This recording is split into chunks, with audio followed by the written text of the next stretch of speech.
Nagsimula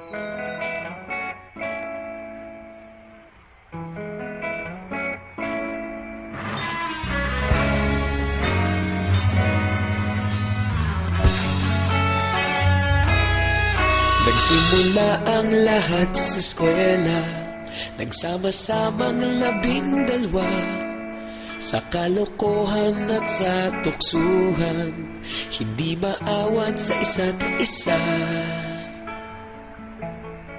Madalas ang standby sa cafeteria, isang barkada na kay saya.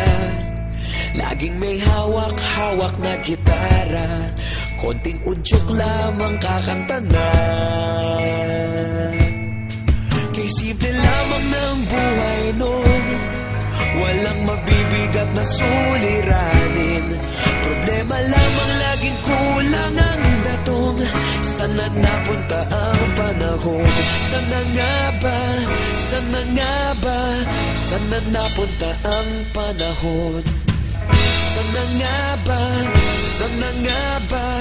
Sana napunta ang panahon? Sa unang ligaw kayo'y magkasama, magkasabwat sa pambobola.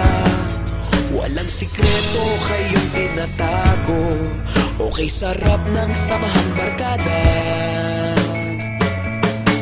Nagkawatakan na sa kolehiyo, kanya-kanya na ang lakaran. Kahit minsanan na lang kung magkita, pagkakaibigay hindi nawala. At kung saan na napadpad ang ilan, sa dating eskwela meron ding naiwan. Meron pa ngang mga ilang nawala na lang, nakakamiss ang dating samahan. Sana nga ba? Sana nga ba? Sana nga bang barkada ngayon? Sana nga ba? Sana nga ba? Sana nga bang barkada ngayon?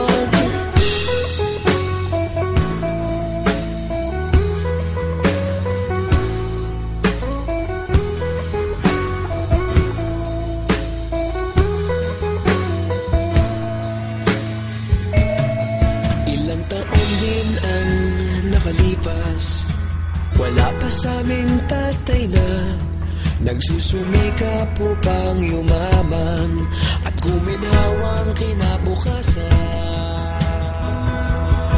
Paminsan-minsan kami nagkikita, mga naiwan at natira. At gaya nung araw namin sa eskwela, pag magkasama'y nagwawala.